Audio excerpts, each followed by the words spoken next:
Pag ganito kalinaw ang tubig, talagang hindi mo mapipigilang magtampisaw.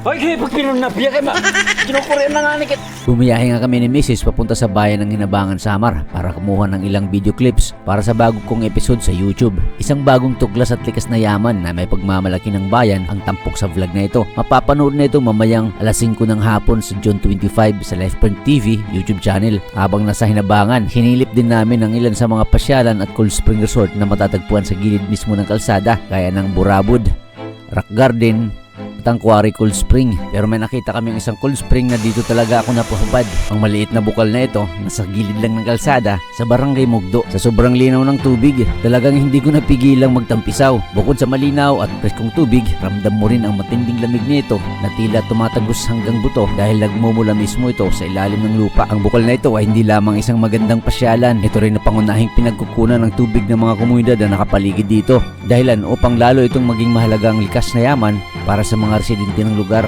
Ay, kayo pag pinunabya kayo, kinukurin na nga ni Kit.